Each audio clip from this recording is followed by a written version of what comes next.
بسم الله الرحمن الرحيم الحمد لله رب العالمين والصلاة والسلام على أشرف الأنبياء والمرسلين وعلى آله وصحبه أجمعين أما بعد۔ مذاہب اربع اور ان کے تعارف کا ہم نے آغاز کیا تھا، دوبارہ سے اس ٹاپک پر بات کرتے ہیں انشاءاللہ۔ ہماری شریعت قرآن و سنت کی اتباع اور پیروی کا نام ہے، اور یہ کسی مذہب میں محدود نہیں ہے، اور نہ ہی شریعت پر اور اس کے احکام پر کسی کی اجارہ داری ہے۔ شریعت میں وہی معتبر ہے جو قال اللہ اور قال الرسول کے نام سے جسے ہم جانتے ہیں۔ ہاں، ہر دور میں اللہ تعالیٰ نے ایسے رجال، ایسے اپنے بندے پیدا کیے ہیں جنہوں نے اسلام کی خدمت کی ہے۔ صحابہ کرام میں بہت تھے، اور پھر تابعین میں آئے، تبع تابعین میں، ائمہ کرام میں، اللہ تعالیٰ نے اپنے ایسے بندے بہت پیدا کیے جو ہر دور میں اسلام کی خدمت کرتے رہے۔ لیکن یہ بات واضح ہے کہ حق کسی شخصیت کے ساتھ محصور نہیں ہے۔ رسول اللہ صلی اللہ علیہ وسلم کے بعد ہر ایک سے غلطی کا امکان ہے، صحابہ کرام اور ان کے ماں بعد سب سے۔ اور حق صرف دلیل سے پہچانا جاتا ہے، اس لیے مسلمان دلیل کے ساتھ بات کرتا ہے۔ اللہ تعالیٰ نے اپنے پیارے محبوب علیہ السلام سے فرمایا، قُلْ هَٰذِهِ سَبِيلِي أَدْعُو إِلَى اللَّهِ عَلَىٰ بَصِيرَةٍ أَنَا وَمَنِ اتَّبَعَنِي۔ آپ کہہ دیجئے یہ میرا رستہ ہے، یہ میرا راہ ہے، یہ میرا قرآن ہے، اور یہ میری سنت ہے۔ میں اور میرے پیروکار بصیرت پر، دلیل پہ چلتے ہیں۔ دلیل کے قال اللہ اور قال رسول ہے فقط۔ اس کے علاوہ جو بھی اسلام کی خدمت کرنے والے، ان کی خدمات وہ قابل قدر ہیں، ان کی کاوشیں وہ سر آنکھوں پر، لیکن ہر ایک کسی کی بات بھی اسلام میں حرف آخر نہیں، سوائے رسول اللہ صلی اللہ علیہ وسلم کے کہ آپ اللہ کی طرف سے وحی یافتہ تھے۔ لیکن یہ بعض مذاہب کو کچھ زیادہ شہرت مل گئی، ان کو زیادہ فروغ مل گیا، اور ان کو زیادہ ترویج مل گئی، اور پھر بعد میں حالات ایسے ہوئے کہ امت نے ان مذاہب اربع ہی کو حرف آخر مان لیا، اور ہر ایک نے ایک ایک مذہب کے ساتھ وابستگی کو لازم سمجھ لیا۔ اور قدیم دور میں ایسے، یعنی چوتھی، پانچویں، چھٹی، ساتویں صدی ہجریاں، یہ ادوار ایسے گزرے ہیں جو تقلید اور تعصب کے ادوار تھے، اور شدید تعصب اور شدید تقلید کا زمانہ تھا۔ لوگ ہر قسم کی تحقیق اور کتاب و سنت سے براہ راست مستفید ہونے کی بجائے ان مذاہب تک محدود ہو گئے، اور پھر اسلام کا نقشہ بھی کچھ بدل گیا، اور فرقہ بندی بڑھتی گئی، اور تعصب کی خلیج حائل ہوتی گئی۔ اور تعصب کا ذرا آپ جائزہ لینا چاہیں تو سعودی حکومت کے قیام سے پہلے عثمانی خلافت کے زمانے میں ہمارے کعبۃ اللہ، بیت اللہ کے آس پاس چار مصلے معروف تھے، چار مصلے جو کعبہ کی چار جہتوں میں نماز پڑھتے تھے۔ ایک فقہ حنفی کا مصلح ہے، ان کا مقام نماز پڑھنے کا، دوسرا مذہب مالکی کا، تیسرا مذہب شافعی کا، چوتھا مذہب حنبلی کا، اور ایک مذہب کے پیروکار دوسرے کے پیچھے نماز نہیں پڑھتے۔ ہر ایک کا امام مختلف، ہر ایک کی نماز کا اپنا ٹائم، اور ایسے یعنی اس حد تک تعصب پھیلا ہوا تھا۔ اب اس پر حیرت اور تعجب کا اظہار ہی کیا جا سکتا ہے، اور افسوس کا اظہار ہی کیا جا سکتا ہے۔ بہرحال مذاہب اربع کو فروغ ملا، اور یہ اسلامی ریاستوں میں، اسلامی ممالک میں آگے بڑھے۔ ان کا یہ تعارف ہمارے سامنے، میں نے تمہیداً کچھ کلمات کہے تاکہ یہ بات ہمیں واضح رہے کہ ہمارا اسلام کسی مذہب کے ساتھ محدود نہیں ہے۔ مسلمان حق پرست ہوتا ہے، شخصیت پرست نہیں ہوتا۔ شخصیت پرستی یہ جہالت اور یہی فساد کی جڑ ہے۔ جب شخصیت پرستی آ جائے، انسان ایک شخصیت کو اپنا یعنی محور بنا لے اپنی ذات کا، اور اسی کو اپنا منبع و ماوا مان لے، اور اسی بت کی پوجا کرنا شروع کر دے، تو وہ حق سے منحرف ہو جاتا ہے۔ تو اسلام حق پرستی کی دعوت دیتا ہے، شخصیت پرستی سے روکتا ہے، اور مسلمان حق پہ چلنے والا ہوتا ہے۔ حق معلوم ہو جائے، اسی کی پیروی کرنا ہر مسلمان کے لیے لازم ہے۔ تو یہ مذاہب اربع جو آگے فروغ پا گئے، اس کی کچھ وجوہات اس سے پہلے بھی بیان ہو چکی ہیں، مزید ان کے تعارف میں آ جائیں گی کہ ان کو کیوں اتنا فروغ ملا، اور یہی کیوں باقی کی نسبت یہی زیادہ کیوں مشہور ہوئے۔ تو مذاہب ارباب کے سامنے ہے، مذہب حنفی ہے، یا مذہب مالکی ہے، مذہب شافعی ہے، اور مذہب حنبلی ہے۔ یہ چار ائمہ کی طرف یہ چاروں مذاہب منسوب ہیں۔ ان چاروں مذاہب کی تفصیل کچھ آپ کے سامنے ایسے ہے۔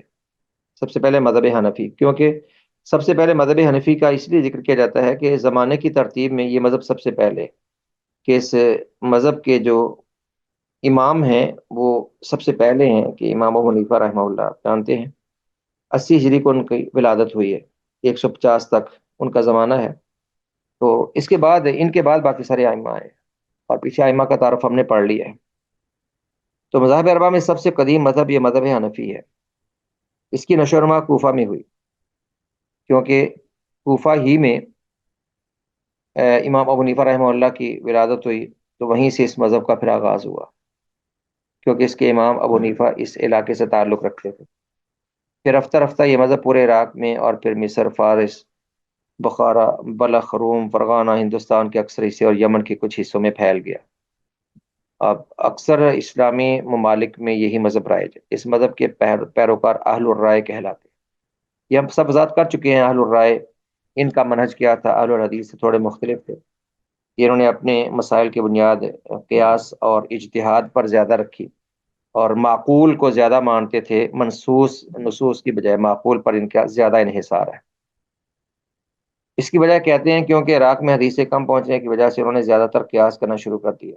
یہ حدیث کا مرکز حجاز تھا، مکہ اور مدینہ، تو جو بھی متلاشیان علم حدیث ہوتے وہ مکہ مدینہ کا سفر کرتے تھے، اور اس مذہب کے امام ابو حنیفہ نے مدینہ مکہ کا سفر نہیں کیا حدیث کے حصول کے لیے۔ اپنے علاقے میں جو ائمہ تھے انہی سے بس علم لیا، اور اپنے علاقے میں حماد بن ابی سلیمان، وہ فقہ میں ان کے امام تھے، ان کے شیخ تھے، وہ اہل الرائے سے تعلق رکھتے تھے، تو پھر امام حنیفہ بھی اسی طریق پہ چل پڑے۔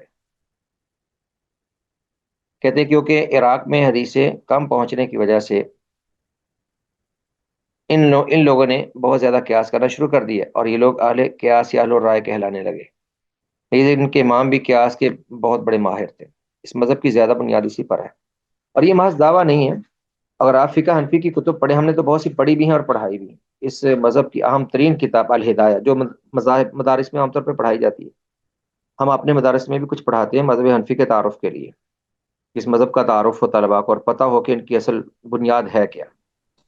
تو آپ وہ کتاب دیکھ لیں، اس میں آپ کو نصوص نہیں ملیں گی، اس میں آپ کو آیات یا حدیث نہیں ملیں گی۔ یعنی جب یہ کسی مسئلے کا آغاز کرتے ہیں اور پھر اپنا شوافی کے ساتھ یا جمہور کے ساتھ اختلاف ذکر کرتے ہیں، تو پھر پہلے اپنی ادلہ دیتے ہیں، پھر مخالفین کے ادلہ دیتے ہیں۔ اور میں نے بہت پڑھائی ہے ہدایہ، اور اپنی ادلہ میں انہوں نے کہیں بھی بہت کم حدیث کا ذکر ملتا ہے، اگر ملتا ہے تو ضعیف قسم کی، یا یعنی بے بنیاد سی حدیث کچھ آ جاتی ہیں، اور صحیح وہی لے کے آتے ہیں جو ان کے فقہ اور ان کے مسائل سے متعلق ہوتی ہیں، اور اکثر ان کا مذہب حدیث کے چونکہ خلاف جاتا ہے، تو ضعیف حدیث آ جاتی ہیں، یا پھر قیاس اور معقول عقل پر مبنی زیادہ ادلہ دیتے ہیں۔ یہ جو حقیقت ہے اس پر شاہد ہے۔ تو کتب احناف میں موجود ہے کہ فقہ حنفی کو کتابی شکل میں جمع کرنے والا پہلا شخص اسد بن عمر تھا۔ یہ شاید ان کی مراد یہ ہے کہ جو بعد میں باقاعدہ فقی کتب تفصیل کے ساتھ مدون ہوئی، وگرنہ اس مذہب کے سب سے پہلے مصنف ابو یوسف ہیں۔ کتاب الاثار، کتاب الخراج ان کی ایک ہے، کتاب الاثار ہے ابو یوسف کی، اور پھر امام محمد ابن الحسن الشیبانی جو ابو حنیفہ کے دوسرے شاگرد ہیں۔ ابو یوسف بڑے تھے، محمد بن حسن ان سے چھوٹے تھے، تو یہ دونوں امام حنیفہ کے یعنی چہیتے شاگرد تھے، اور سب سے ان کے مذہب کو فروغ دینے والے یہی دو فرد تھے۔ تو امام محمد نے کافی کتابیں ویسے لکھی ہیں، لیکن باقاعدہ منظم جو فقی کتب کا سلسلہ شاید ان افراد سے شروع ہوا ہے جن کا انہوں نے تذکرہ کیا، اور ایک قول کے مطابق کہتے ہیں نوح بن نبی مریم تھا۔ اور فقہ حنفی کو مدون کرنے والے فقہ کی تعداد 40 تھی، جن میں امام ابو یوسف اور امام زفر وغیرہ بھی شامل تھے۔ تو بہت سے ائمہ ہیں جنہوں نے پھر فقہ حنفی پر لکھا اور اس کو آگے کتابی شکل میں فروغ دیا۔ اب آپ سمجھیے کہ حنفی مذہب کو فروغ زیادہ کیوں ملا۔ اس کی بنیادی وجہ یہ ہے کہ بنو عباس کے دور میں حنفیوں کو منصب قضا مل گیا، یعنی قضا کا اور عدالت کا عہدہ، جو سب سے بڑا چیف جسٹس کا عہدہ تھا یا قاضی القضات کا عہدہ تھا، اس پر امام ابو حنیفہ کے جو سب سے اعلیٰ شاگرد ہیں ابو یوسف، وہ اس مسند پر فائز ہوئے۔ تو ان کا طریقہ کار یہ تھا کہ انہوں نے پوری ریاست میں پھر حنفی قاضی ہی مقرر کیے۔ اس وقت یہ تھا کہ قاضی القضات ہی کی ثوابدید تھی، اور قاضی سارے وہی مقرر کرتا تھا۔ تو قاضی القضات حنفی تھا اور اس مذہب کا سب سے اہم ترین فرد تھا، تو اس نے پھر تمام قاضی اسلامی ریاست میں سارے کے سارے حنفی مقرر کیے، اور پھر یوں اس مذہب کو اس انداز میں فروغ ملا۔ اور اس وقت مذہب کا خاصا دخل تھا بھی ریاست میں، مذہب کمزور نہیں تھا، آہستہ آہستہ مذہب کی روح کمزور پڑتی گئی ممالک میں اور ریاستوں میں۔ اس وقت مذہب کا بڑا اثر تھا اسلامی خلافت اور ریاست پر۔ تو اس عہدے پر بیٹھے فرد نے جب سب کو حنفی ہی مقرر کیا، تو پھر ظاہر ہے کہ اس مذہب کو بہت فروغ ملا۔ اور پھر بھی واقعی کتابی شکل میں بھی جب سرکاری سطح پر سرپرستی مل جائے تو سارے وسائل بھی میسر آ جاتے ہیں۔ تو پھر کتابوں کو فروغ دینے کے اور آگے پھیلانے کے، اور پھر قاضی اپنے، اور پھر علماء اپنے، اور ائمہ میں مساجد میں ائمہ اور خطباء اپنے جب سب مقرر کر دیے گئے، تو ظاہر ہے کہ پھر اس مذہب کو فروغ ملنا ہی تھا۔ تو یہی اس کی وضاحت ہے۔ کہتے ہیں ہارون الرشید کے دور خلافت میں امام ابو حنیفہ کے شاگرد رشید امام ابو یوسف رحمہ اللہ کو قاضی القضات یعنی چیف جسٹس مقرر کیا گیا۔ چنانچہ پوری سلطنت کے ہر علاقے میں قاضی کا تقرر انہی کے حکم سے ہوتا، اور وہ صرف اپنے ہم مسلک شخص ہی کو قاضی مقرر فرماتے تھے۔ نیز ان کے بعد بھی احناف کی ہمیشہ کوشش رہی کہ عہدہ قضا صرف احناف کے پاس ہی رہے۔ چنانچہ وہ ہر دوسرے مسلک کے قاضی کو معزول کرانے کے لیے خفیہ چالیں اور سازشیں کرتے رہے، کہ جب قاضی القضات اور بڑا قاضی اپنا تھا تو پھر دوسرے کو قاضی لگنے نہیں دیا گیا۔ لہٰذا اس زمانے کے تمام مسلمانوں کو حنفی احکام و فتاوی پر مجبوراً عمل کرنا پڑا۔ مذہب فروغ پا گیا تو اکثر حنفیت کو اختیار کر گئے، اور یوں اس مسلک کی بہت زیادہ ترویج و اشاعت، یعنی اس کو سرکاری سرپرستی مل گئی، سرکاری سرپرستی مل گئی۔ اور پیچھے میں نے ایک مثال دی تھی، دوبارہ اس کو دہرا دیتے ہیں کہ سرکاری سرپرستی ملنے کی ایک وجہ یہ بھی کہ حکمرانوں کے لیے ان کا گوشہ ہمیشہ نرم رہا ہے، احناف کا، ان کا گوشہ حکمرانوں کے لیے اور جو برسر اقتدار طبقہ ہے ان کی حمایت میں ہمیشہ رہا ہے۔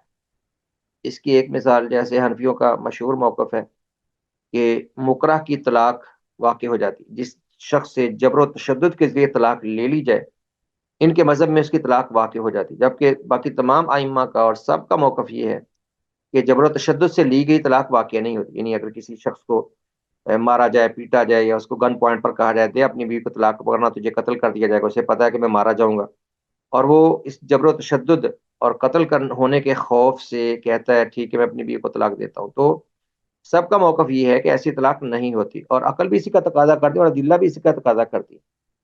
لیکن حنفیوں کا موقف ہے کہ طلاق ہو جاتی ہے، حنفیوں کا خیال ہے۔ اور اس کے پیچھے ایک فلسفہ ہے۔ یہ حکمران اس وقت جو بیعت لیا کرتے تھے، اس وقت بیعت میں شک تھی، عربوں کے ہاں یہ عورتوں کو طلاق ہو اور فلاں ہو جائے، وہ اس طرح کے الفاظ ان کی زبان پر بہت رہتے تھے۔ ہمارے ہاں ہمارے عرف میں اس کا رجحان کم ہے۔ تو حکمران جب اپنی بیعت لیتے تو سرکردہ افراد سے وہ یہ عہد لیا کرتے تھے کہ اگر میں خلیفہ کی بیعت کو توڑوں یا اس کے خلاف خروج کروں، جو اہم اہم افراد ہوتے تھے بڑے بڑے، کہ اگر میں خلیفہ کے خراج خروج یا بغاوت کروں تو میری سب عورتوں کو طلاق ہو جائے اور میرے غلام آزاد ہو جائے۔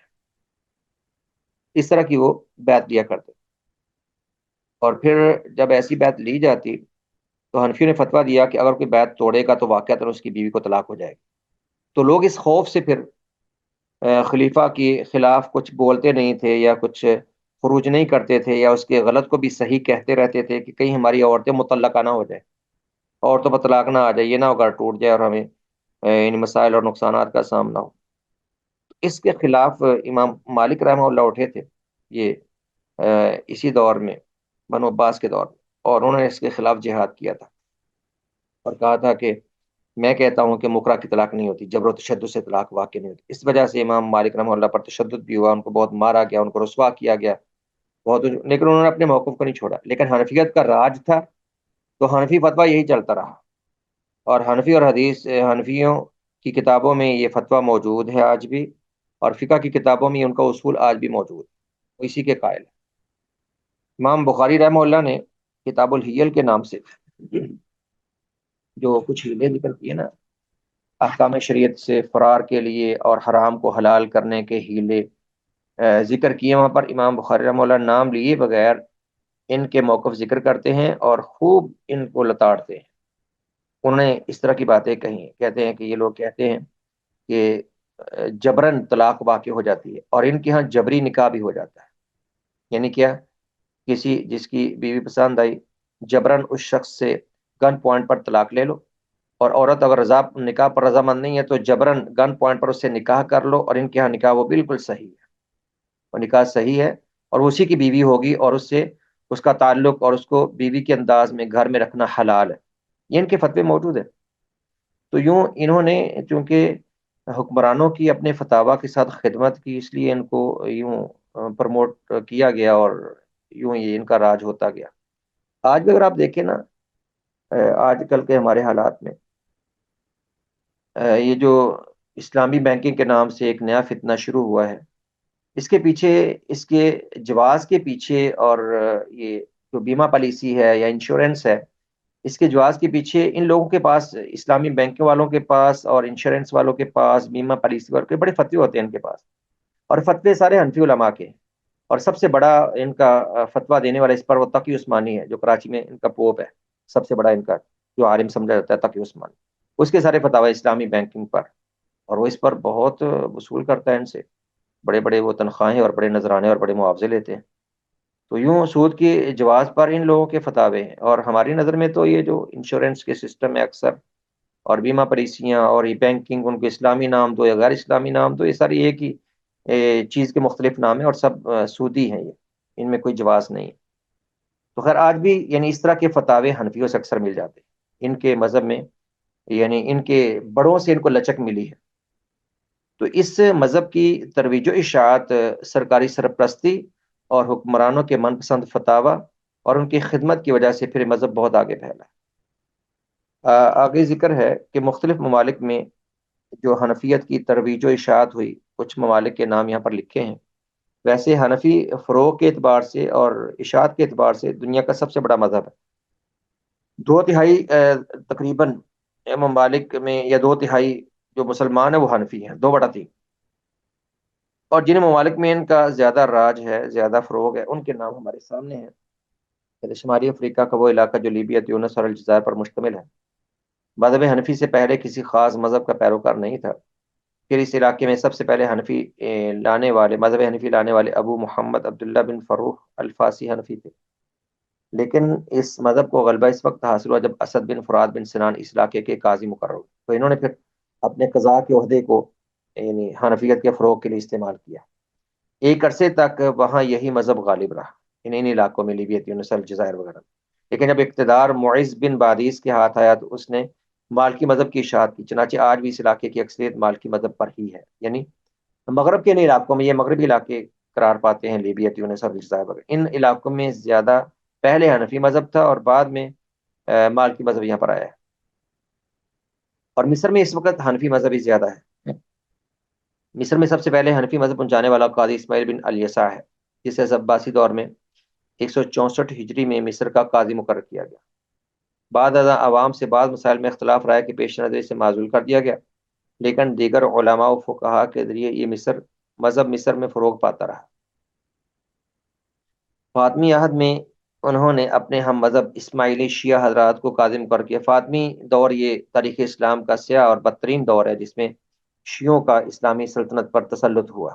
تو تب اسماعیلی شیعہ وہ اسلامی سلطنت پر متسلط ہوئے، تو انہوں نے پھر اپنے قاضی بنائے، اور تمام فیصلے پھر اسی شیعہ مذہب کے مطابق ہونے لگے۔ تاہم احناف کو عبادات میں آزادی دی گئی کہ وہ جیسے چاہیں عبادت کرتے رہیں۔ مصر میں ایوبی سلطنت قائم ہوئی تو انہوں نے شافعی المذہب ہونے کی وجہ سے اس مذہب کو ترویج دی، اور اس کے بیشتر علاقوں میں مدارس قائم کیے۔ جب مصر پر عثمانی غالب آئے، عثمانی خلافت، سب سے آخری خلافت ترکیوں کی خلافت، تو انہوں نے منصب قضاء صرف احناف کے لیے خاص کر دیے۔ یہ حنفی تھے سارے عثمانی، اس میں حنفی مذہب ہی سرکاری مذہب تھا، جس وجہ سے عمراء حکام کو تک کو اس کے مطابق چلنا پڑا، اور آج تک وہاں یہی صورتحال ہے کہ مصر میں زیادہ تر حنفی مذہب ہی رائج ہے۔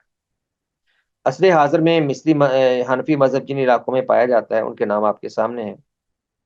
علاوہ ازیں عراق، خراسان، سجستان، جرجان، تبرستان، افغانستان، فارس، شام، ترکی، بنگلہ دیش، ترکمنستان، تاجکستان، یہ سب روسی آزاد ریاستیں ہیں۔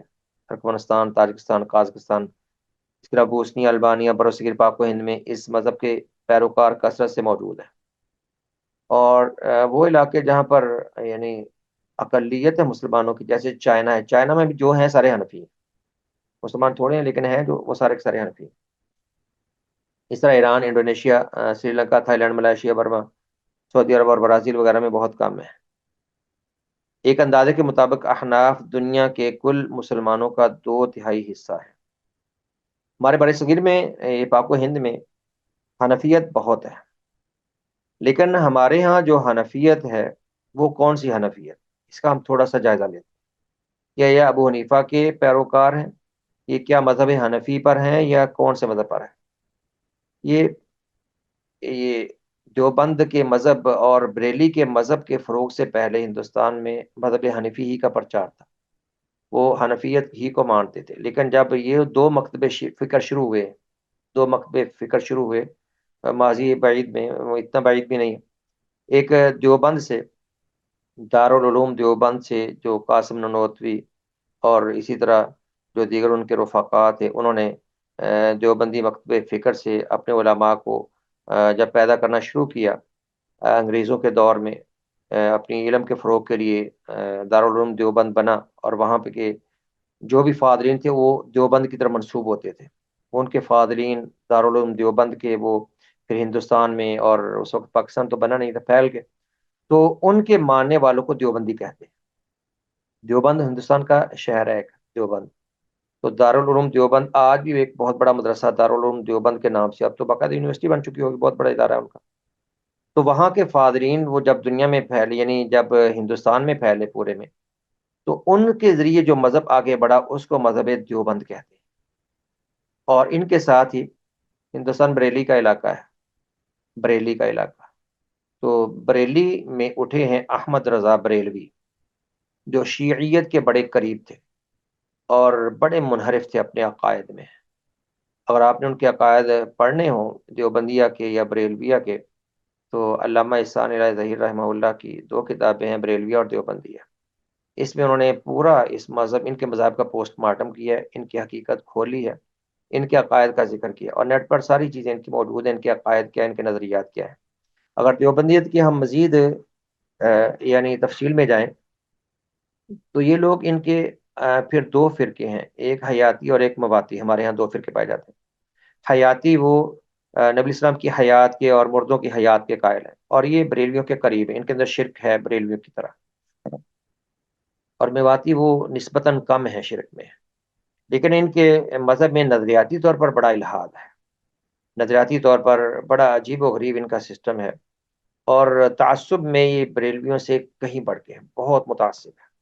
ہم نے تعصب میں اپنے ہاں دیوبندیوں سے بڑھ کے کسی کو نہیں دیکھا۔ بریلوی تو اکثر جاہل ہوتے ہیں، لیکن دیوبندی وہ پڑھے لکھے اور شدید متعصب ہوتے ہیں۔ دیوبندی ہمارے پیچھے نماز نہیں پڑھتے اور ہمیں کافر کہتے ہیں، اکثر ان کے جو بڑے ہیں نا، اہل حدیثوں کو وہ نہیں مانتے، اور غیر مقلد کو گالی سمجھتے ہیں، مقلد ان کو اپنے لیے اعزاز سمجھتے ہیں۔ تو اصل میں جو ہمارے ہاں 2 مذاہب ہیں وہ حنفیت کی بگڑی ہوئی شکلیں ہیں، حنفیت کی بگڑی ہوئی شکلیں ہیں۔ ایک دارالعلوم دیوبند سے شروع ہوا اور دوسرا بریلی سے، بریلویوں کا جو بڑا ہے اور ان کا جو پوپ ہے احمد رضا بریلوی، وہاں سے اس کا آغاز ہوا ہے، اور یہ مذاہب وہاں سے آگے شروع ہوئے۔ دیوبندیوں کے عقائد اکثر ہم نہیں جانتے، وہ ہمیں اپنے قریب نظر آتے ہیں ویسے بظاہر، بس ان کی نماز تھوڑی مختلف ہمیں لگتی ہے، باقی وہ بظاہر بدعات اور شرک کا ارتکاب ان میں کم دکھائی دیتا ہے، لیکن ان کے عقائد میں بڑے اہل السنہ کے سے خلاف عقائد ان کے موجود ہیں۔ بزرگوں کی تعظیم، اور اس طرح بزرگوں کے تقلید اور ان پہ مر مٹنا، اور اس طرح صوفیت اور تصوف اور اسلام کے خلاف نظریات، صوفیت اور تصوف وہ دیوبند میں بہت زیادہ، دیوبندیوں کے نظریات میں، اور ان کے اندر جو حیاتی گروہ ہے خاص طور پر، وہ بہت دور ہے اسلام سے اور صحیح عقائد سے۔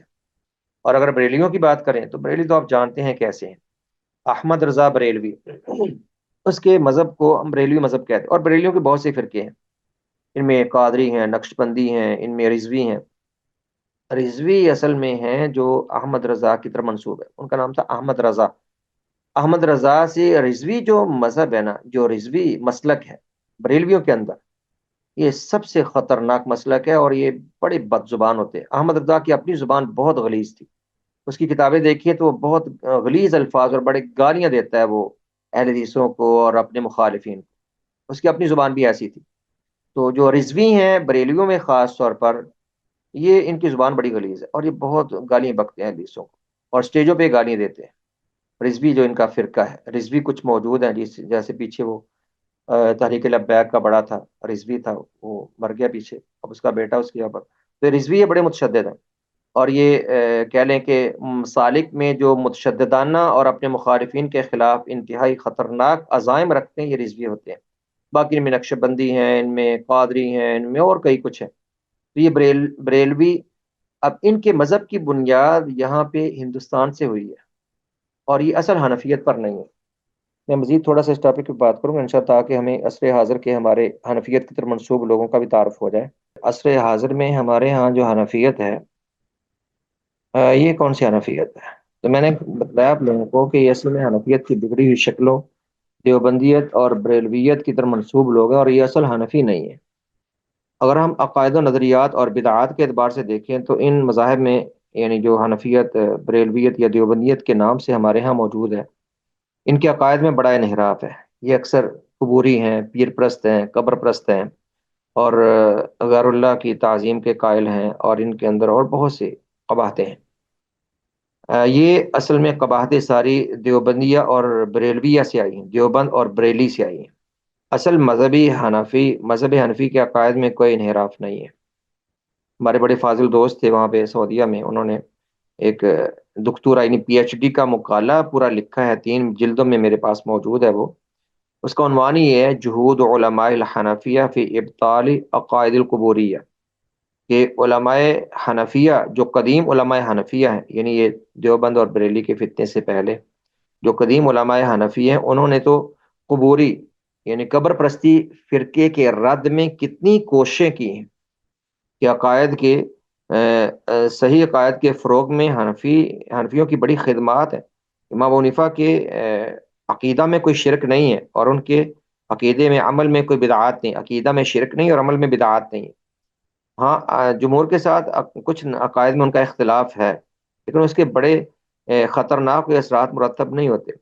ہاں، فقہی ہمارا ان سے اختلاف ہے، منہج کا اختلاف ہے ان کے ساتھ ہمارا، لیکن عقیدے کے اعتبار سے حنفیوں میں وہ انحراف نہیں ہے جو دیوبند اور یہ بریلویہ کے عقائد میں ہے، کیونکہ یہ حنفیہ کا اصل عقیدہ ہے ہی نہیں۔ حنفیوں کے عقیدے میں یہ چیزیں نہیں ہیں، یہ نہ کسی ان کے امام سے ثابت ہے جو یہ سب کر رہے ہیں، یہ سب ہندوستان سے آئی ہے، ہندوستان کی پیداوار ہے یہ دونوں مسلک، اور پھر ان کے آگے جو مزید ان سے آگے بنے ہیں وہ کئی ایک تو پاکستان کی پیداوار ہے، جیسے ہمارے سبز پگڑیوں والے، یہ عصر حاضر کا فتنہ ہے، اور ان کے جو ایک بزرگ ہے بیچارہ، اس کو علم سے کوئی دور کا بھی تعلق نہیں، اور عجیب و غریب باتیں کرتا ہے کہ عقل مند کو سن کے ہنسی آتی ہے۔ اور ہندوستان کے اور پاکستان کے جو قبر پرست ہیں اور بزرگوں کی تعظیم کے نام پر جو سوشل میڈیا پر ان کی بکواسات کی بھرمار ہے، جو کرامات اولیاء کے نام پر یہ انبیاء کی توہین اور ملائکہ کی اور اللہ کی تک کی توہین کر جاتے ہیں، تو یہ انحراف سارا عقائد میں ہندوستان سے اور پاکستان سے ہے، آج کے دور کی یا کچھ عرصہ پہلے کی پیداوار ہے۔ اصل حنفی مذہب میں نے آپ کو بتلایا کہ یہ چیزیں نہیں، اصل حنفیت کی طرف اگر یہ لوگ منسوب ہونا تو پھر یہ ان کے عقائد میں کم از کم انحراف نہ ہو۔ عقیدے میں انحراف اور عقیدے میں جو گمراہی ہے، یہ سب سے خطرناک ہے، کہ ان کے اعمال میں بدعات ہیں، اور ان کے عقائد میں یہ سب جو شرک اور قبر پرستی اور مزار پرستی اور جلوس اور دمالیں اور قوالیاں، یہ سب یہاں کی ہیں یا عصر قریب سے ہندوستان سے سب آئی ہیں۔ اگر آپ جائزہ لیں نا کہ پیچھے مذاہب میں، شافی مذہب میں ہمیں کچھ شافی مذہب کے بعد میں جو شوافی آئے ہیں، امام سیوطی وغیرہ یا اس طرح کے جو شافی بعد میں آئے ہیں، ان سے ہمیں بدعات کا کچھ ثبوت ملتا ہے۔ ان لوگوں نے بدعت میلاد کے حق میں کچھ دلائل دیے، حنفیوں کے اندر بدعت میلاد نہیں تھی، ہمارے یہاں چونکہ یہ شافی المذہب لوگ پائے نہیں جاتے، اس لیے ہم شافیوں کو نہیں جانتے، ان کے اندر بھی بدعت میلاد ہے، اور یہ ان کے مذہب میں کچھ ملتی ہے قدیم سے، لیکن حنفی مذہب میں ہمیں بدعت میلاد نہیں ملتی، جو میلاد رسول کے نام پہ کرتے ہیں، یا گھر گھر جو میلاد کے کام کرتے ہیں اور اس طرح کے حربے کرتے ہیں لوگ، یہ حنفیت میں اصل ہے ہی نہیں، یہ شوافی میں ہے، شافیوں میں۔ امام شافی ان سے مبرہ ہیں ایسی چیزوں سے، لیکن بعد میں کئی سو سال بعد کچھ لوگ آئے ہیں جنہوں نے شافی مذہب کو خراب کیا ہے، تو حنفیت بھی اس دور میں جا کے خراب ہوئی ہے۔ ہمارے پاک و ہند کے حنفی بگڑے ہوئے ہیں، باقی جو ممالک کے حنفی ہیں وہ اس طرح کے نہیں ہیں، ان کے اندر غالباً یہ چیزیں کم ہیں۔ ہمارے ہاں چونکہ یہ حنفی معاشرہ زیادہ ہندوؤں کا رہا، ہندوؤں کے ساتھ رہ کے آئے ہیں، تو ہندوؤں کے اندر جو رسوم و رواج تھے ان کو ہم نے عبادات کا نام دے دیا۔ جانتے ہندوؤں کے، اگر آپ کچھ جانتے ہو تو وہ بھی اپنے مرنے والے کا وہ تیجا کرتے ہیں، ساتواں کرتے ہیں، ستواں کرتے ہیں، اور اسی طرح وہ برسی وہ مناتے ہیں۔ اس طرح کی چیزیں ان میں ہیں ہندوؤں میں، تو یہ وہاں سے لے لیں اور وہاں سے مذہب آگے بڑھا تو انہوں نے اس کو عبادت بنا لیا، تو اور شرک بھی وہاں سے آیا، وہ بتوں کو پوجتے، انہوں نے قبروں کو پوجنا شروع کر دیا۔ تو ہندوستان وہاں سے سب یہ شرک اور بدعات کی بھرمار اس پھر مذہب میں آ گئی۔ اصل حنفی مذہب ان بدعات اور شرک اور خرافات سے مبرہ ہے۔ تو ہمیں تعارف ہونا چاہیے ان لوگوں کا کہ حنفیت کی طرف منسوب، تو ہم تو یہ کہتے ہیں کہ چلو کم از کم حنفیت کی طرف اگر منسوب ہو تو اپنے عقائد و نظریات میں بھی حنفی مذہب کو اپنا لو۔ اپنی فروعات میں چلو اس کو کچھ لیتے ہو کچھ نہیں لیتے ہو، لیکن عقائد و نظریات میں وہ عقائد میں حنفی مذہب لے لو، کم از کم شرک و بدعات کا جو طوفان ہے یہ تو تھم جائے۔ لیکن یہ لوگ وہاں تک نہیں جاتے، یہ یہیں قریب اپنے پیروں اور اپنے بزرگوں سے اپنا دین لے کر گمراہ ہوئے بیٹھے۔ تو یہ حنفی مذہب تھا، اور اس کے بعد میں جو بگڑی ہوئی شکلیں ہمارے دور میں آج کل چل رہی ہیں وہ سب فتنے ہمارے سامنے۔ جی، اس کے بعد ایک اور مذہب کا ہم مختصر تعارف پڑھیں گے، یہ ہے مذہب مالکی، جو امام مالک رحمہ اللہ کی طرف منسوب ہے۔ اس مذہب کا تعارف کیا ہے؟ یہ مذہب امام مالک رحمہ اللہ کی طرف منسوب ہے، چونکہ آپ ہمیشہ مدینہ ہی میں مقیم رہے، اس لیے اس مذہب کی نشو و نما مدینہ میں ہوئی، پھر آہستہ آہستہ پورے حجاز، یمن، شام، بصرہ، مصر، اندلس، مراکش، سسلی اور سوڈان وغیرہ میں بھی یہ مذہب پھیل گیا۔ اس مذہب کے پیروکار اہل الحدیث کہلاتے ہیں۔ امام مالک رحمہ اللہ وہ محدث تھے، کیونکہ مدینہ حدیث کا مرکز تھا، اور مدینہ سے انہوں نے اپنے مشائخ حدیث سے علم حاصل کیا، اور فقہ انہوں نے وہاں پر ربیہ درائے، جو جن کا پیچھے ہم نے تعارف کروایا تھا، ربیہ بن ابی عبد الرحمن، وہ مدینہ میں اہل الرائے کے مسلک پر تھے، تو امام مالک نے فقہ ان سے لی۔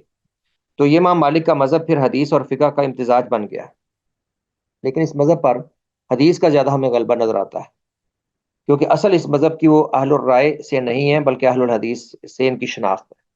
امام مالک محدث سے، انہوں نے موطا امام مالک کے نام سے کتاب لکھی ہے، کیونکہ ان لوگوں نے مالکیہ اور امام مالک نے استنباط احکام، یعنی احکامات حاصل کرنے کے لیے زیادہ تر اعتماد صرف کتاب و سنت پر ہی کیا، قیاس و رائے کی طرف بہت کم متوجہ ہوئے۔ تاہم انہوں نے کتاب و سنت کے علاوہ اہل مدینہ کے عمل کو بہت زیادہ ترجیح دی اور معتبر سمجھا۔ امام مالک کے پاس اپنی رائے تھی، وہ کہتے تھے کہ اہل مدینہ چونکہ یہ صحابہ و تابعین کے ورثاء ہیں، اور رسول اللہ صلی اللہ علیہ وسلم مدینہ میں رہے، اور آپ کے اکثر اصحاب بعد میں مدینہ میں رہے، انہی کی اولاد بعد میں آگے بڑھی جن سے ہم نے علم حاصل کیا، تو عمل کے لیے وہ اہل مدینہ کے عمل کو بڑا معتبر مانتے تھے، ان کی اپنی رائے تھی۔ تو پہلے مدینہ اس مذہب کا مسکن ٹھہرا، اور پھر بعد میں یہاں سے نکلا۔ مختلف ممالک میں ترویج و اشاعت جو مالکی مذہب کی ہوئی۔ مصر میں اس مذہب کی ترویج کرنے والے امام مالک کے دو شاگرد عثمان ابن الحکم اور عبد الرحیم بن خالد بن یزید ہیں۔ یہ دونوں امام مالک سے علم حاصل کر کے ایک ساتھ مصر لوٹے اور فقہ مالکی کی اشاعت کی۔ پہلے مصر میں مالکی مذہب پہنچا تھا، دور ایوبیہ میں اس مذہب کے لیے مدارس قائم کیے گئے، تو اس کی مزید تشہیر و ترویج یعنی مصر میں ہو گئی۔ لیبیا، تیونس اور الجزائر وغیرہ میں اس مذہب کو غلبہ اس وقت حاصل ہوا جب 407 ہجری میں معز بن بادیس نے اس علاقے کا اقتدار سنبھالا اور یہاں کے لوگوں کو مذہب مالکی پر عمل کے لیے مجبور کر دیا۔ اندلس میں یہ مذہب یحییٰ ابن کثیر، زیاد بن عبد الرحمن اور عیسیٰ بن دینار کی کوششوں سے نشر ہوا، اور جب اندلس کے حکمران ہشام بن عبد الرحمن نے اس مذہب کو قبول کیا تو لوگوں سے بزور شمشیر اس مذہب کو قبول کہتے کروا لیا۔ مراکش میں، یہ سب مغرب کے علاقے ہیں، آج بھی ان علاقوں میں زیادہ مالکی مذہبی ہے۔ مراکش میں جب علی بن یوسف بن تاشفین صاحب اقتدار ہوا، اس نے فقہاء و مجتہدین کو اس قدر اہمیت و اکرام سے نوازا کہ حکومت کا کوئی فیصلہ ان سے مشورہ لیے بغیر نہ کرتا، چونکہ اس کے دربار میں تقرب و مرتبہ اسی کو حاصل ہوتا جو فقہ مالکی کا عالم ہوتا، اس لیے مذہب مالکی کی طرف رجحان بہت زیادہ ہو گیا، اور یوں رفتہ رفتہ کتاب و سنت کے بجائے استنباط احکام کے لیے صرف مذہب مالکی کی کتب پر ہی انحصار کیا جانے لگا۔ تاہم جب اسی شاہی خاندان کے سپوت یعقوب بن یوسف بن عبد المومن کو اقتدار نصیب ہوا تو اس نے فقہ کا خاتمہ کر کے، یعنی مالکی فقہ کا خاتمہ کر کے پھر سے کتاب و سنت پر عمل کو لازم قرار دی۔ اصل حاضر میں جو مالکی مذہب وہ کن علاقوں میں ہے، اس کا یہاں پر ذکر ہے۔ آج یہ مذہب مراکش، موریتانیہ، تیونس، الجزائر اور لیبیا میں موجود ہے۔ یہ سارے مغرب کے علاقے ہیں۔ افریقہ کے اکثر علاقوں میں یہ مذہب موجود ہے۔ افریقہ کے اکثر علاقوں میں ہم نے دیکھا افریقی طلباء جو پڑھنے کے لیے آتے تھے سعودیہ، وہ سارے اکثر مالکی ہوتے تھے۔ مالکی ہوتے تھے، ہاتھ چھوڑ کے اکثر نماز پڑھتے تھے۔ فقہ مالکی میں جو ہم سے ان کا اختلاف ہے وہ ہاتھ چھوڑ کر نماز پڑھنے کا، ویسے وہ رفع الجدین کرتے ہیں ہماری طرح، ان کے عقائد میں کوئی خرابی نہیں ہے اور ان کے اندر کوئی بدعات وغیرہ نہیں ہے، بس کچھ یعنی فقہی مسائل میں اختلاف ہے۔ اور ان کی جو ظاہری علامت ہے مالکیہ کی، ہاتھ چھوڑ کے نماز پڑھتے ہیں۔ ہمارے ہاں تو شیعہ ہاتھ چھوڑ کے نماز پڑھتے ہیں، ارسال کے ساتھ نماز پڑھتے ہیں۔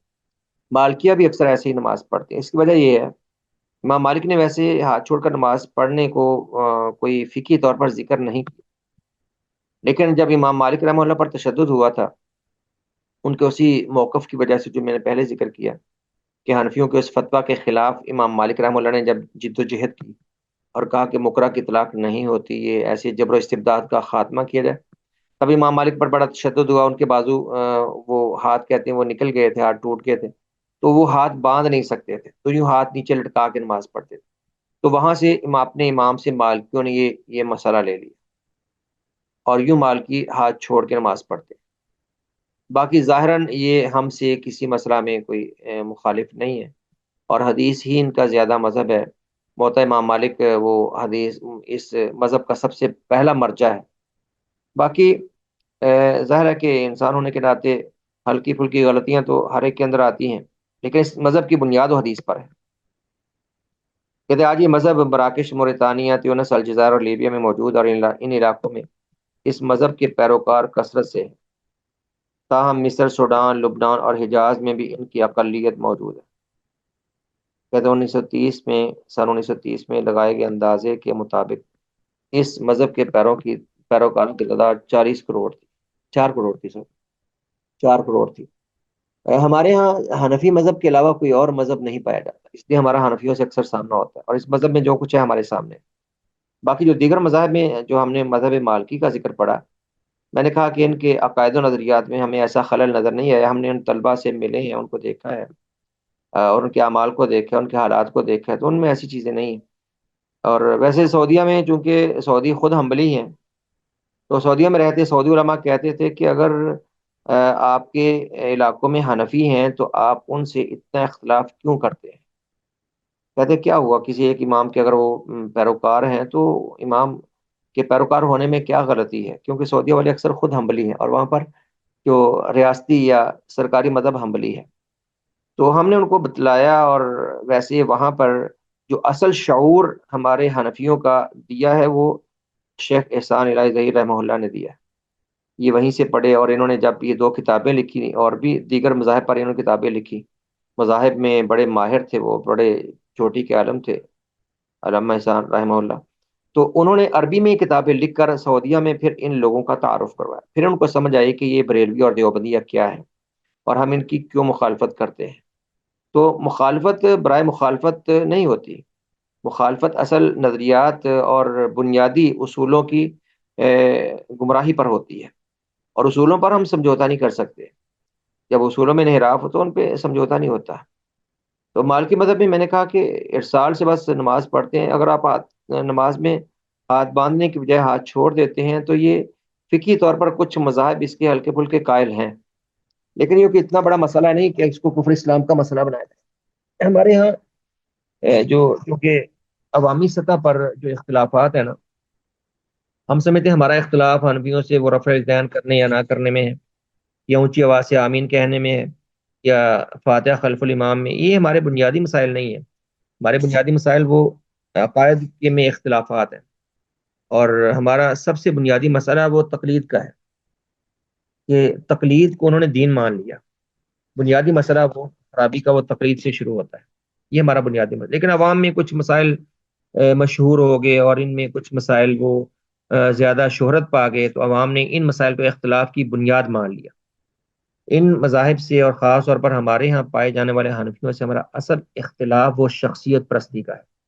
یہ شخصیت پرست ہیں، یہ امام حنیفہ تو بہت پیچھے رہ گئے۔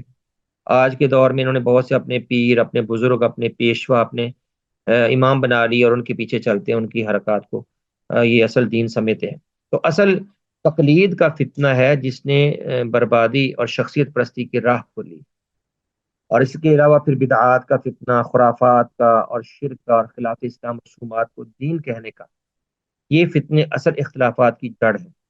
باقی ہاتھ باندھ کر نماز پڑھنا ہی سنت ہے، اس میں کوئی شک نہیں، اور ہم لوگ ہاتھ باندھتے ہیں، سارے ہاتھ باندھتے ہیں، کوئی سینے پہ، کوئی تحت سرہ باندھتا ہے، اور سینے پر باندھنا سنت ہے کیونکہ دلائل سے یہی ثابت ہے۔ باقی یہاں پر ایک مسئلے کی میں وضاحت کرتا جاؤں، یہ اسی پر ہم اکتفا کریں گے، اور دیگر تو مذاہب کا انشاءاللہ تذکرہ وہ آنے والے اگلے ہفتے کے سبق میں انشاءاللہ ہم پڑھیں گے۔ تو میں ایک بات چھڑی ہے تو ایک وضاحت کر دوں کہ ہمارے یہاں رکوع سے پہلے ہم عام طور پہ ہاتھ باندھتے ہیں، رکوع کے بعد ہاتھ نہیں باندھتے، رکوع کے بعد ہم ہاتھ چھوڑ کے نماز پڑھتے ہیں، جبکہ سعودی علماء اور سعودیہ کی اکثر عوام وہ رکوع کے بعد ہاتھ باندھتی ہے، اور وہاں سے کچھ لوگ جو کچھ عرصہ رہ کے آتے ہیں اور ان کے علماء سے متاثر ہوتے ہیں، وہ بھی آپ نے اکا دکا دیکھے ہوں گے کہ رکوع کے بعد ہاتھ باندھتے ہیں۔ اس مسئلے کی کیا میں نے کہا کہ ارسال اور باندھنے کا مسئلہ یہ بہت حساس نوعیت کا نہیں تھا، خاص طور پہ رکوع کے بعد والا مسئلہ۔ اصل میں حدیث میں آتا ہے کہ جب رسول اللہ صلی اللہ علیہ وسلم نماز کے لیے کھڑے ہوتے، کان اذا قام الى الصلاۃ وضع يده اليمنى على يده اليسرى، یہ حدیث کی کتب میں مختلف الفاظ سے حدیث موجود ہے۔ جب نماز میں آپ کھڑے ہوتے تو آپ ہاتھ باندھ کر کھڑے ہوتے تھے، دائیں ہاتھ کو بائیں ہاتھ پر رکھتے، اور صحیح ابن خزامہ میں روایت ہے کہ لا صدری، اپنے سینے پہ باندھتے تھے۔ تو آپ نماز میں جب کھڑے ہوتے تو آپ یوں ہاتھ باندھتے تھے۔ اب حنابلہ نے کہا، اور یہ حنفی سعودی علماء کا یہ فتویٰ ہے کہ رکوع کے بعد بھی ہاتھ باندھے جائیں، اور بنیاد ان کی یہی حدیث ہے، کہتے ہیں جب اللہ کے نبی علیہ السلام قیام میں ہوتے تو آپ ہاتھ باندھتے تھے۔ تو قیام رکوع سے پہلے بھی قیام ہے، رکوع کے بعد بھی قیام ہے۔ نماز کی جو مختلف حالتیں ہیں اس میں قیام ہے، رکوع ہے، سجود ہے، اور اسی طرح قعود ہے، یعنی تشہد وغیرہ کی صورت میں جو ہم بیٹھتے ہیں اس کو قعود یا جلسہ وغیرہ کہتے ہیں۔ تو یہ جو مختلف کیفیات، ان میں قیام کی جو کیفیت ہے، یہ سعودی علماء کا اکثر کا فتویٰ ہے کہ قیام کی کیفیت میں ہاتھ باندھے جائیں، قطع نظر اس بات کے کہ قیام قبل رکوع ہو یا بعد رکوع، اس وجہ سے وہ ہاتھ باندھتے ہیں۔ کہتے ہیں کہ جب نبی علیہ السلام نماز کے لیے کھڑے ہوتے تو آپ ہاتھ باندھتے تھے، تو ہم رکوع سے پہلے بھی کھڑے ہوتے ہیں جو ہم یعنی قیام کرتے ہیں، اور رکوع کے بعد بھی ہم کھڑے ہوتے ہیں، یعنی کچھ ربنا ولک الحمد حمدا کثیرا طیبا مبارکا، یا اس سے بھی لمبی دعا ہم پڑھ کر پھر ہم سجدے میں جاتے ہیں، وہ بھی ایک قیام ہے اگرچہ چھوٹا ہے۔ تو کہتے ہیں قیام میں جب بھی آپ ہوں، سنت یہ ہے کہ ہاتھ باندھیں۔ تو اگر کوئی ہاتھ باندھ لے تو گنجائش موجود ہے، اس پر سختی سے کوئی رد عمل نہیں دینا چاہیے۔ رکوع کے بعد کوئی ہاتھ باندھ لے تو یہ یعنی ایک بڑا فقہی استنباط حدیث سے موجود ہے، اور گنجائش یعنی پوری موجود ہے، تو باندھنے میں حرج نہیں ہے۔ البتہ چونکہ صراحتاً ثابت نہیں ہے، جیسے رکوع سے پہلے ہاتھ باندھنا بھی صراحت ثابت ہے کہ جب آپ اللہ اکبر کہہ کر نماز کے لیے کھڑے ہوتے تو آپ ہاتھ باندھتے، وہاں پر تو بالکل صراحت ہے۔ اس صراحت کے ساتھ رکوع کے بعد باندھنا ثابت ہے، اس لیے ہم رکوع کے بعد نہیں باندھتے۔ تو دونوں موقف کی گنجائش ہے، اگر کوئی نہیں باندھتا رکوع کے بعد کوئی حرج نہیں، کیونکہ صراحت نہیں ملتی۔ کوئی باندھتا ہے عمومات سے استدلال کرتے ہوئے کہ نبی اسلام قیام میں ہاتھ باندھتے تھے اور اس کو بھی قیام سمیت ہے، تو گنجائش ایک موجود ہے۔ البتہ رکوع سے پہلے ہاتھ باندھنا وہ تو متواتر ثابت ہے، اس کے سارے قائل ہیں۔ تو مالکی صرف اپنے امام کی تقلید میں اس کو چھوڑ، یہی مصیبت ہے نا تقلید کی، کہ ایک موقف ایک عمل امام کا حدیث کے خلاف بھی ملا اور ساری حدیث کے خلاف ہے، اور امام کی پیچھے عذر تھا کہ وہ تو بےچارے ہاتھ باندھ نہیں سکتے تھے، ان پر تشدد ہوا، تو اسی کو لے کر پھر ایک موقع بنا لیا گیا کہ ارسال کے ساتھ نماز پڑھی۔ باقی شیعہ ہیں جو ارسال کے ساتھ نماز پڑھتے ہیں، اور ان سے ہمارا کوئی لین دین نہیں، اور ان سے ہمارا کوئی تعلق نہیں، ان کی مذہب کی بنیادیں اور ان کے مذہب کے اصول ہی بالکل اہل السنہ سے اور ہم سے مختلف ہے۔ جی، تو یہ دو مذاہب تھے، مذہب حنفی اور مذہب مالکی، جن کا الحمدللہ ہم نے تفصیل سے ذکر پڑھ لیا، اس پر اکتفا کرتے ہیں انشاءاللہ۔ اور مذہب شافعی اور مذہب حنبلی، اس کا انشاءاللہ آنے والے آئندہ درس میں ہم پڑھیں گے۔ السلام علیکم ورحمۃ اللہ وبرکاتہ۔